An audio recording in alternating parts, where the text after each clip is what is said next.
I think a lot of it is just repetition. We get lucky as investors all the time, but you get a whole lot more lucky when you put a lot more work into it. So I think repetition is everything.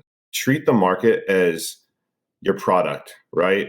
If you're looking at the market already for a buyer, why not look at the market even more in depth? I think one of the biggest strengths that we had, one of our jobs and duties was we had to analyze all of these properties. We were on a deadline and we had to look at every single one of these properties.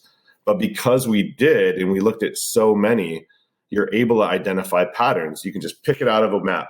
That's a deal. That's a deal. That's a deal. And so one of the things I would say is that each agent, you should be looking and doing a comparative market analysis on at least 10 deals a day. Open up a map search and just make sure that you become an expert in that little market area. And based on everything we learned here, let's teach our agents how to avoid a lot of these bumps and bruises we've gotten along the way, but also to lean into, we have the skill set, but at the end of the day, you're going to retire someday. And are you going to be able to retire, right?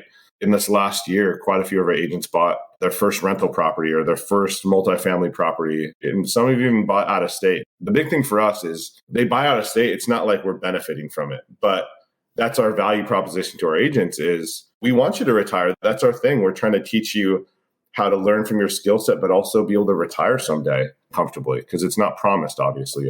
I really feel for the agents that have been in the industry right now for like 5 years, where all they've known is this up market where I don't want to ever say it's easy. The real estate business is never easy. You can't get along with just a Australian accent and expect to be a top producer, right? You actually have to, obviously you have to work really hard in this business, but there's a certain level of resourcefulness and craftiness when times are tough.